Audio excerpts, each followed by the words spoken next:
Martedì 30 luglio 2024 e siamo sempre qui su Radio Rossonera con Obbligo di riscatto. Buongiorno a tutti da parte di Enrico Boiani e un itinerante Simone Cristau. Ciao Simo. Ciao a tutti. Dove sei? Sorpresa, un po' come è stato l'arrivo di Paulic ieri sera, a sorpresa in giro per la prima giornata di Pavlovic a Milano. Ok. E quindi, insomma, lo capirete magari nel corso della giornata dove ci troviamo, eccetera, eccetera. Non di qua, in divieto d'accesso, che è quello che dirà Pavlovic, spero, al derby. Sarebbe cosa buona e giusta. Però sì, siamo in giro per la sua prima giornata milanese. Va bene, allora vi chiedo subito un like, quindi se vi va per supportarci cliccate mi piace, arriviamo a 1000-1500 like come sempre, ci state supportando tantissimo ragazzi in questo periodo, quindi continuate a farlo, grazie per i numeri clamorosi della diretta dell'altra sera delle 2:30 di notte, perché abbiamo fatto numeri incredibili, quindi ci tenevo a ringraziarvi veramente di cuore, iscrivetevi al canale. Rilanciamo? Dai buono, dai fermo. Iscrivetevi al canale se non l'avete ancora fatto, attivate la campanella per tutte le notifiche e lasciateci un commento. Direttore, abbiamo detto prima giornata di Pavlovic a Milano, perché ieri sera è arrivato, ci sono delle immagini che lo testimoniano e quindi oggi è la sua prima giornata a Milano. Direi di procedere col solito iter di Obbligo di riscatto facendo prima una piccola rassegna. Partiamo dalla prima pagina di Gazzetta dello Sport, che è giustamente dedicata all'oro di Thomas Ceccon, nel dorso alle Olimpiadi di Parigi. Sotto è palesemente Daniel Maldini, tra l'altro. Sì, esatto, Daniel Maldini, a cui facciamo i complimenti. Grande Daniel, ha vinto l'oro, non lo sapevo. L'oro nei 100 dorso, è molto simile. Vabbè, comunque, in piccolino in bassa ci siamo anche noi, ma soprattutto ci siamo dentro.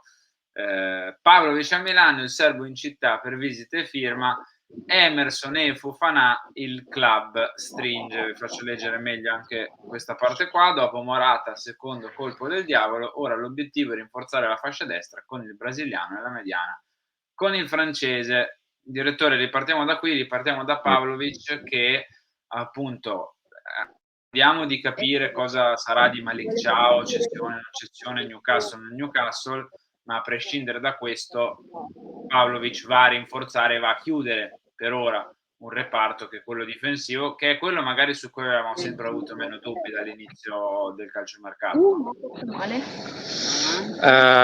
Guarda, ti dico, credo che per la questione, partiamo dall'inizio, da Pavlovic, che è arrivato a Milano in nottata, all'insaputa di praticamente tutti o quasi, se no Gianluca Di Marzo che ha fatto le immagini, anche di qualche addetto ai lavori interno, non noi. E vabbè, insomma, capita. È arrivato un po' le immagini di qualche addetto ai lavori. L'arrivo è stata insaputa di qualche addetto ai lavori.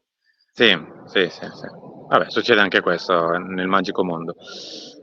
Cosa che è successa ieri sera. Oggi dovrebbe fare quindi visite, magari fa oggi, magari fa domani, comunque vediamo oggi cosa succederà. Però questo è un dato di fatto ormai, i 18 più 2 di bonus sono un dato di fatto, sono quelli di un calciatore che è stato chiuso dal Milan ormai un paio di giorni fa. Per il resto Henry, ho visto che Gazzetta oggi ha scritto ancora di Fofana si stringe, Fofana non si stringe ancora. Se si stringe più per Emerson Royal, per Fofana ancora un po' di forbice c'è.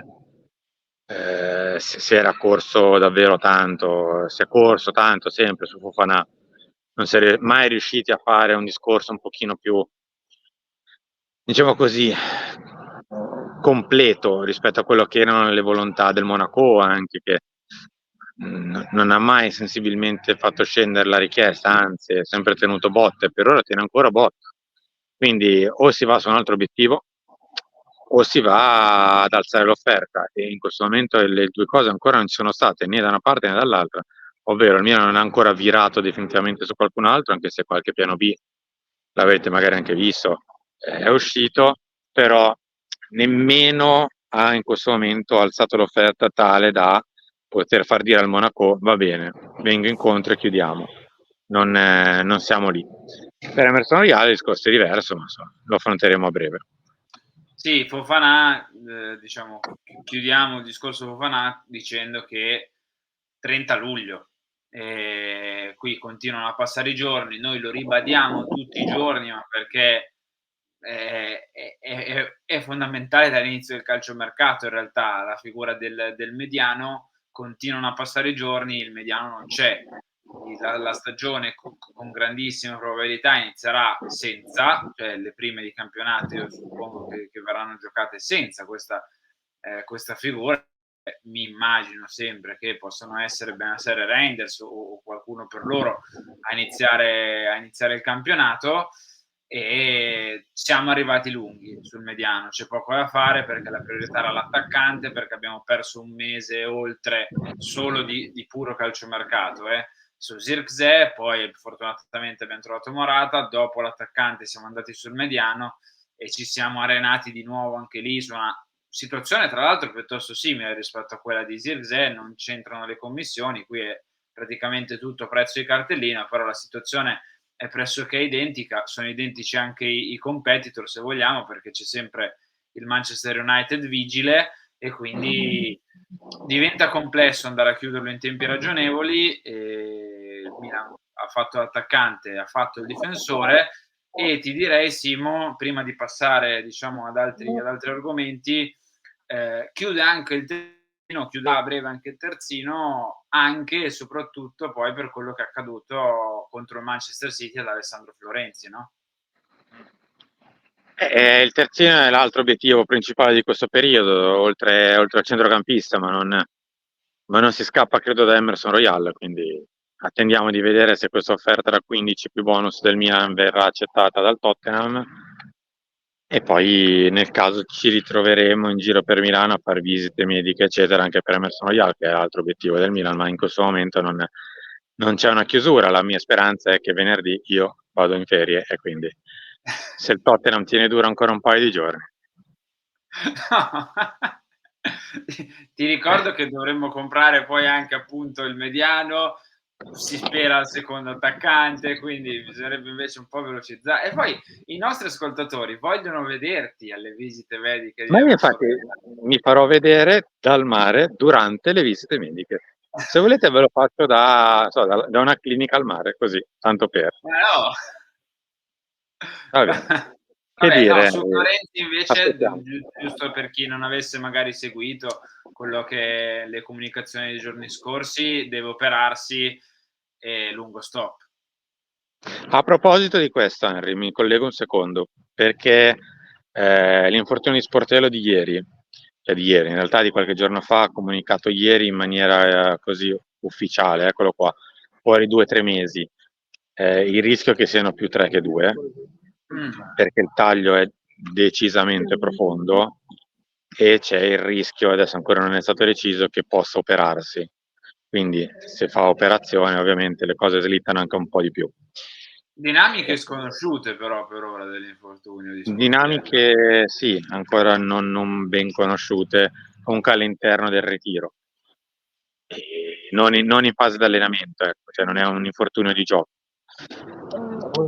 Che dire, il Milan dovrà prende un altro portiere italiano, o quantomeno del vivaio Italia, perché per le liste abbiamo bisogno di un portiere del genere, oppure si accontenta di o prendere un altro giovane per portarne su uno dei suoi in prima squadra, oppure vediamo cosa succederà. Però insomma l'infortunio di Sportiello non è questione di 1 o 2 settimane, è questione di mesi, forse anche di operazioni. Cioè, alla fine un po' quello che è accaduto con Florenzi, no? Che ripeto, per chi Sì, però non quantomeno quello di sapesse, Florenzi è un infortunio, chiamiamolo classico, classico, sì, esatto. qui è un po' Però meno. sì, qui ripeto, non si sanno le dinamiche. Per Sportiello è uscito il nome di Scuffet o Scuffet per la porta. Capiremo anche qui cosa vorrà fare il Milan per il portiere. E per il terzino invece sembra abbastanza, diciamo, delineata la situazione con Emerson Royal che entra a destra, con Giménez che farà il vice Theo a questo punto per davvero a sinistra, e con Emerson e Calabria a destra, più Kalulu che può alla bisogna anche giocare lì, e vedremo se verrà utilizzato lì. Per ora Fonseca lo sta utilizzando centrale, però magari potrebbe anche essere utilizzato in quella zona di campo lì. Chiudiamo, Simo, piccolo rapido aggiornamento che non penso ci sia sulle uscite, perché i nomi di Adli, i nomi di Ciao, come abbiamo detto prima, magari restano sempre quelli un pochino più sul chi va là. Salma Kerr sembra essere, no, sceso nei power ranking delle cessioni, perché lo stesso Fonseca ha detto di volerlo tenere, però è un po' tutto fermo ancora. È salito ad lì però, come hai detto giustamente, è salito ad lì e anche per una questione di liste bisognerà ragionare sul fatto di una cessione del genere, cioè di un giocatore che non rientra in nessun tipo di canone per non essere inserito nei 17 quelli classici. Comunque, in buona sostanza, credo che Adli possa partire, proprio perché c'è anche il rischio concreto che si possa configurare una sua non inserimento in lista. Quindi anche a fronte di questo potrebbe partire. Vediamo. Deve comunque arrivare una offerta a 2 cifre per farlo partire.